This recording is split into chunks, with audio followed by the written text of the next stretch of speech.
औज़ुबिल्लाहिमिनश्शैतानिर्रजीम बिस्मिल्लाहिर्रहमानिर्रहीम अस्सलातु वस्सलामु अलैका या रसूल अल्लाह अस्सलातु वस्सलामु अलैका या नूर अल्लाह व अला आलिका व अस्हाबिका या हबीब अल्लाह। आज मैं दुरूद शरीफ के आपको बारे में बताऊंगा। मतलब ज़रा सोचें, ज़रा गौर करें।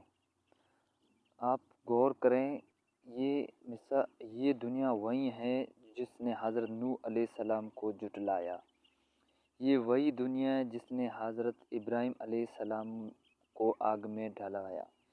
ये वही दुनिया है जिसने हज़रत मूसा अलैहिस्सलाम के मोजज़ात का मुकाबला जादू से करने की कोशिश की। ये वही दुनिया है जिसने ऐलान नबूवत के बाद हमारे प्यारे नबी पाक सल्लल्लाहु अलैहि वसल्लम के रहमत लिल आलमीन नबी महबूब सल्लल्लाहु अलैहि वसल्लम नबी हज़रत मोहम्मद सल्लल्लाहु अलैहि वसल्लम को बहुत तकलीफ़ें दी। ताइफ के ज़ालिम लोगों ने हमारे प्यारे आका करीम पर पत्थर बरसाए। ये वही दुनिया जिसने नवासे रसूल सल्लल्लाहु अलैहि वसल्लम को हज़रत इमाम हुसैन को कफन तक न दिया। ये वही दुनिया जिसने मासूम इमाम अली असगर को एक बूंद पानी न दी। ऐसी बेहुरमती बेवफा दुनिया हमें भलाई अच्छाई की क्या उम्मीद रख सकते हैं।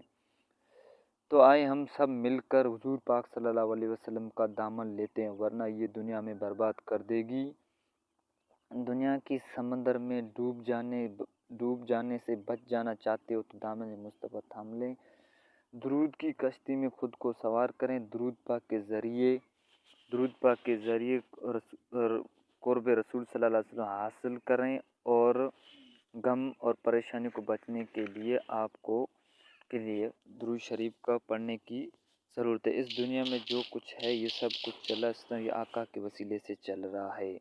तो अल्लाह पाक हमें दुरूद पढ़ने की तौफीक दे दे, ज़्यादा तौफीक दे दे दुरूद पढ़ने शरीफ की। और मेरे इस वीडियो को फॉलो करना और आगे भी अपने दोस्तों को भी शेयर करना। इस वीडियो में अल्लाह हाफिज़।